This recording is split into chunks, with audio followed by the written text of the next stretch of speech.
Hi dears, എല്ലാവർക്കും പുതിയ വീഡിയോയിലേക്ക് സ്വാഗതം. അപ്പോൾ പൈനാപ്പിളൊക്കെ ആയിട്ടോ വന്നേക്കണത്. പൈനാപ്പിൾ വെച്ചിട്ട് 2 കറികൾ ഉണ്ടാക്കാൻ വേണ്ടിയിട്ടാണ് നമ്മൾ ഉണ്ടാക്കണ.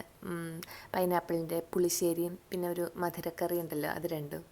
അപ്പോൾ പൈനാപ്പിളൊക്കെ ചെത്തി ഓണത്തപ്പനെ പോലെ ആക്കി വെച്ചിട്ടുണ്ട്. ഇനി അതൊക്കെ അരിഞ്ഞെടുക്കാം. അപ്പോൾ ഇത് മുറിച്ചെടുത്തപ്പോഴാണ് കേട്ടോ കാണുന്നത്, ഇത് നന്നായിട്ട് മൂത്തിട്ടുണ്ട് ഈ പൈനാപ്പിൾ. ഇത്ര അങ്ങോട്ട് വിളയണ്ട, ഇതിൻ്റെ ഒരു മീഡിയം പാകത്തിന് കിട്ടുകയാണെങ്കിൽ അതായിരിക്കും കേട്ടോ കറിക്ക് കൂടുതൽ ടേസ്റ്റ്. അപ്പോൾ ആദ്യം തന്നെ പുളിശ്ശേരി വയ്ക്കാൻ വേണ്ടിയിട്ട് അതിനായിട്ട് കഷ്ണങ്ങളൊക്കെ അരിഞ്ഞെടുത്തിട്ടുണ്ട്. അതിന് ചട്ടിയിലേക്ക് ഇട്ട് കൊടുക്കുക. പിന്നെ വേപ്പിലയൊക്കെ നമ്മുടെ മുറ്റത്ത് നിന്ന് തന്നെ കൊണ്ടുവന്ന് അതും വെച്ചിട്ടുണ്ട് കേട്ടോ. പിന്നെ അതിലേക്ക് പച്ചമുളകും ഉപ്പും പിന്നെ കുറച്ച് മഞ്ഞൾപ്പൊടിയും മുളക് പൊടിയും ഇട്ടിട്ട് വേവിക്കാൻ വയ്ക്കാം, വെള്ളം ഒഴിച്ച്. അപ്പോൾ അത് വേവാനായിട്ട് വെച്ച് കഴിഞ്ഞിട്ട് പിന്നെ അരപ്പിനുള്ള അതും തേങ്ങയൊക്കെ നേരത്തെ തന്നെ തിരുകി വെച്ചിട്ടുണ്ട് കേട്ടോ. മോളെ കൊണ്ട് അതൊക്കെ ചിരകിച്ച് വെച്ചിട്ടുണ്ട്. അപ്പോൾ അത് മോളപ്പുറത്ത് ചിരകി തന്നിട്ടുണ്ട്. ഇനി ഇത് മൂടി വേവിക്കാനായിട്ട് വയ്ക്കാം. പിന്നെ അരപ്പിനായിട്ട് തേങ്ങയും കുറച്ച് മഞ്ഞൾപ്പൊടിയും ഒരു 2-3 ചുവന്നുള്ളി, കുറച്ച് വേപ്പില, കുറച്ച് ജീരകം, അത്രയാണ് അരപ്പിന് ചേർക്കണത്. അപ്പോൾ കഷ്ണങ്ങളൊക്കെ വെന്ത് വരുമ്പോൾ ഈ അരപ്പും കൂടി ചേർത്തിട്ട് അരപ്പും തിളച്ച് വരുമ്പോൾ തൈര് ചേർത്ത് കൊടുക്കുക. അപ്പോൾ എൻ്റെ കയ്യിൽ മോരാണ് കേട്ടോ ഉള്ളത്. അപ്പോൾ തൈരാണെങ്കിൽ കട്ട ഉടച്ചിട്ട് തൈര് ചേർത്ത് കൊടുത്താൽ മതി. പിന്നെ നമ്മൾ താളിച്ചെടുത്ത് കഴിഞ്ഞാൽ അടിപൊളി പൈനാപ്പിൾ പുളിശ്ശേരി റെഡിയാവും. ഇതിന് ഈ മാമ്പഴ പുളിശ്ശേരിയുടെയൊക്കെ ഒരു ടേസ്റ്റ് തന്നെ കേട്ടോ ഈ പൈനാപ്പിൾ പുളിശ്ശേരിക്കും. അപ്പോൾ പൈനാപ്പിൾ ആണെങ്കിൽ ഒരു ഇളം ഭാഗത്തിനൊക്കെ ഉള്ളൊരു പൈനാപ്പിൾ കിട്ടുകയാണെങ്കിൽ അതിൻ്റെ കഷ്ണങ്ങൾ കടിച്ച് തിന്നുമ്പോഴും നല്ല ടേസ്റ്റാണ്. അങ്ങനെ അതിൻ്റെ പണികളൊക്കെ അവിടെ നടന്നുകൊണ്ടിരിക്കുന്നുണ്ട്. പിന്നെ ഇതിൻ്റെ കൂടെ തന്നെ മധുരക്കറിക്കുള്ളതും അരിഞ്ഞ് അതും വെച്ചിട്ടുണ്ട് കേട്ടോ. ഇപ്പോൾ ഓണത്തിൻ്റെ സമയം വന്നു കഴിഞ്ഞാൽ നമുക്ക് കറികൾ ഉണ്ടാക്കാനായിട്ട് ഭയങ്കര ഇൻട്രസ്റ്റ് ആണല്ലേ. അല്ലെങ്കിൽ ഒരു കറി തന്നെ ഉണ്ടാക്കുമ്പോഴത്തേനും മടുത്തു പോവും. പക്ഷേ ഈ ഓണം സമയം വരുമ്പോൾ എവിടെന്നാണെന്നറിയില്ല ഭയങ്കര എനർജിയാണ് കറികൾ ഉണ്ടാക്കാൻ. എന്തോരം കറികൾ ഉണ്ടാക്കിയാലും മതിയാവില്ല. അങ്ങനെ ഒരു പണ്ട് കഞ്ഞിയും കറിയും വെച്ച് കളിച്ച പോലെ ഇങ്ങനെ ഉണ്ടാക്കിക്കൊണ്ടിരിക്കാൻ തോന്നും. ഒട്ടും മടുപ്പ് തോന്നാറില്ല കേട്ടോ. പിന്നെയാണെങ്കിൽ നമ്മുടെ മുറ്റത്ത് ഇപ്പോൾ രാവിലെ തന്നെ കുട്ടികളുടെ ബഹളാട്ടോ പൂക്കൾ പറിക്കാൻ വേണ്ടിയിട്ട്. ഇപ്പോൾ സ്കൂളിലൊക്കെ ഇങ്ങനെ പൂക്കള മത്സരവും എല്ലാ സ്കൂളിലും കുട്ടികൾക്ക് പൂക്കൾ കൊണ്ടുപോകാനും ഒക്കെ ഉണ്ട്. പോരാത്തതിന് കുട്ടികൾ ഇപ്പോൾ വീട്ടിലും ഓണമൊക്കെ ഇടുന്നുണ്ട് കേട്ടോ. അപ്പോൾ അവർ ഡെയിലി വരും ഇവിടെ പൂ പറിക്കാനായിട്ട്. അപ്പോൾ അത് എൻ്റെ കറി റെഡി ആയിട്ട് അതിലേക്ക് താളിപ്പിന് വേണ്ടിയിട്ട് കടുകും കറിവേപ്പിലയും ഉലുവയും വറ്റൽമുളകും പിന്നെ കുറച്ച് മുളക് പൊടിയും കൂടി കളറിന് വേണ്ടിയിട്ട്. ലാസ്റ്റ് മുളക് പൊടി ചേർത്ത് കഴിഞ്ഞാൽ നമ്മുടെ കറി ഇളക്കി കൂട്ടി എടുക്കുമ്പോൾ നല്ല രസമായിരിക്കും കാണാനും കഴിക്കാനും നല്ല ടേസ്റ്റ് തന്നെയായിരിക്കും. അപ്പോൾ ആ കറി ഞാൻ താളിച്ചൊഴിച്ച് അവിടെ റെഡിയാക്കി വെച്ചിട്ടുണ്ട്.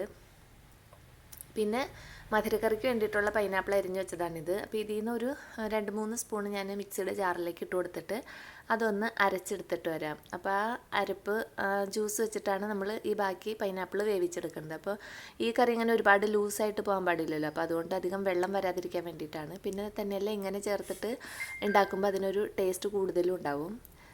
അപ്പോൾ ഞാൻ ആ അരച്ച ജ്യൂസ് ഈ കഷ്ണങ്ങളിലേക്ക് ചേർത്തിട്ടുണ്ട്. ഇനി ഇതിലേക്ക് ആവശ്യത്തിന് കുറച്ച് മഞ്ഞൾപ്പൊടിയും മുളക് പൊടിയും ഉപ്പും ഇട്ടിട്ട് വേവിക്കാം. പിന്നെ ഇത് നമുക്ക് വേവിച്ച് വരുമ്പോൾ തന്നെ നമ്മൾ തേങ്ങ ചിരകി വെച്ചിട്ടുണ്ട്. അപ്പോൾ അതിൻ്റെ അരപ്പും റെഡിയാക്കിയിട്ട് കഷ്ണങ്ങൾ വെന്ത് വരുമ്പോൾ അതിലേക്ക് ഒഴിച്ചു കൊടുക്കണം. അപ്പോൾ അതിൻ്റെ അരപ്പിന് ഈ മധുരക്കറിയുടെ അരപ്പിൽ കുറച്ച് കടുക് ചേർക്കും കേട്ടോ. അപ്പോൾ ആ ഒരു വ്യത്യാസമുള്ളൂ. അപ്പോൾ ഈ കറിയുടെ താളിച്ചൊഴിച്ചത് ഇതിൻ്റെ ഇടയ്ക്ക് ഞാനൊന്ന് ഇളക്കി കൂട്ടാനായിട്ട് പോയി. അപ്പോൾ കുറച്ച് സമയമായില്ലോ അത് അവിടെ വെച്ചിട്ട്. അപ്പോൾ ഇനി അതൊന്ന് ഇളക്കി കൂട്ടിയെടുക്കുക. അപ്പോഴാണ് അതിൻ്റെ ആ ശരിക്കുള്ള ആ ഒരു ടെക്സ്ചർ കിട്ടുള്ളൂ. അപ്പോൾ കേട്ടോ നമ്മുടെ ആദ്യത്തെ പുളിശ്ശേരി കറി നല്ല സൂപ്പറായിട്ട് റെഡി ആയിട്ടുണ്ട്. ഇനി കഷ്ണങ്ങൾ വെന്ത് വരട്ടെ നമ്മുടെ മധുരക്കറിയുടെ. അപ്പോൾ അതിലേക്ക് അരപ്പും കൂടി കൂട്ടിയെടുക്കണം.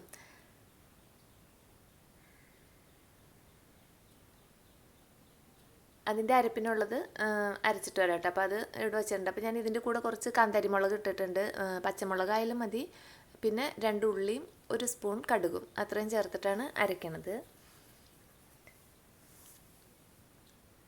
അപ്പം ഞാനിതിലേക്ക് വെള്ളം ഒഴിച്ച് അരയ്ക്കണില്ല കേട്ടോ. കാരണം എൻ്റെ കയ്യിൽ മോരാണെന്ന് ഞാൻ പറഞ്ഞില്ല. അപ്പോൾ അതുകൊണ്ട് കറിയിലേക്ക് ഒരുപാട് വെള്ളം അധികമായി പോകാതിരിക്കാൻ വേണ്ടി ഈ മോര് തന്നെ ഒഴിച്ചിട്ട് അരച്ചെടുക്കുകയാണ്. ഇനി അരച്ചത് കഷ്ണങ്ങൾ വെന്തിട്ടുണ്ട്. അപ്പോൾ ഇതിലേക്ക് ഒഴിച്ചു കൊടുക്കാം.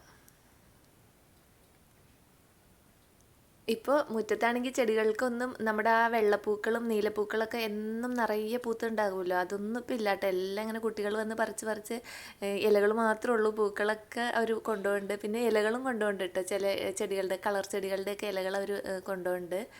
എല്ലാവരും ഇങ്ങനെ സംഘം ചേർന്ന് വരും കേട്ടോ. അപ്പോൾ രസമാണിത്, രാവിലെ തന്നെ മക്കളിങ്ങനെ വന്ന് പൂവൊക്കെ കൊണ്ടുപോകണതാണ്. പക്ഷേ എല്ലാവരും കൂടി വരുമ്പോൾ കൊടുക്കാനായിട്ട് പൂവില്ല കേട്ടോ. എല്ലാവരും ഇങ്ങനെ പൊട്ടിച്ച് കഴിയുമ്പോൾ ചെടികളിൽ പൂവില്ലല്ലോ. പിന്നെ നമ്മുടെ മധുരക്കറിക്ക് വേണ്ടിയിട്ട് മുന്തിരി വാങ്ങാൻ പറഞ്ഞ് വിട്ടതാട്ടോ. അപ്പോൾ മുന്തിരി വാങ്ങിയിട്ട് വന്നപ്പോൾ കിട്ടിയത് ഈ വലിയ മുന്തിരി ഉണ്ടല്ലോ, ഗോൾഡൻ മുന്തിരി എന്ന് പറയുന്നത്, ഗ്ലോബ് മുന്തിരി എന്ന് പറയുന്ന മുന്തിരിയാണ് കിട്ടിയത്. നമുക്ക് റോസ് മുന്തിരിയാണ് വേണ്ടത്. അപ്പോൾ ഇതാണ് ഇപ്പോൾ ഇവിടെ കിട്ടിയത്. അപ്പോൾ കിട്ടിയത് വെച്ച് അഡ്ജസ്റ്റ് ചെയ്യാമെന്ന് വിചാരിച്ചിട്ട് ഞാൻ അരപ്പൊക്കെ റെഡിയായി കറി കുറുകി വന്നപ്പോൾ അതിലേക്ക് താളിച്ചൊഴിച്ചിട്ടുണ്ട്. കടുകും വറ്റൽമുളകും കറിവേപ്പിലയും മാത്രമാണ് താളിച്ചൊഴിച്ചത്. പിന്നെ അതിലേക്ക് ഇളക്കി കൂട്ടിയിട്ട് നമ്മുടെ മുന്തിരിയും കൂടി ഇട്ടെടുക്കാം കേട്ടോ. മുന്തിരിയും കൂടി ചെല്ലുമ്പോൾ അത് കാണാൻ നല്ല ഭംഗിയാണ്. ചെറിയ ചെറിയ റോസ് മുന്തിരി ആയിരുന്നു കൂടുതൽ നല്ലത്. ഇപ്പോൾ കിട്ടിയത് വെച്ചിട്ട് ഞാൻ അഡ്ജസ്റ്റ് ചെയ്തതാണ്. ഇതിന് ഇച്ചിരി ദശക്കട്ടി കൂടുതലാണല്ലോ, വലിയ മുന്തിരിയാണല്ലോ. അങ്ങനെ നമ്മുടെ മധുരക്കറിയും റെഡി ആയിട്ടുണ്ട്. നല്ല ടേസ്റ്റ് ആയിരുന്നു കേട്ടോ, രണ്ട് കറികൾക്കും നല്ല ടേസ്റ്റ് ഉണ്ടായിരുന്നു. പിന്നെ ഈ വലിയ മുന്തിരി ആയതുകൊണ്ട് മക്കൾ ഇത് മുന്തിരി എനിക്ക് തന്നെ അങ്ങോട്ട് മാറ്റി തന്നു, ബാക്കി കുഴപ്പമൊന്നും ഉണ്ടായില്ല. അവർക്ക് കറിയൊക്കെ നല്ല ഇഷ്ടമായി. അങ്ങനെ ഇതാ നമ്മുടെ രണ്ട് കറികളും ഇവിടെ റെഡി ആയിട്ടുണ്ട്. അപ്പോൾ ഈ തവണ ഓണത്തിന് ഈ പൈനാപ്പിൾ പുളിശ്ശേരിയും പൈനാപ്പിൾ മധുരക്കറിയൊക്കെ തയ്യാറാക്കി നോക്കുക. അടുത്ത വീഡിയോ ആയിട്ട് വീണ്ടും വരാം. Thanks for watching.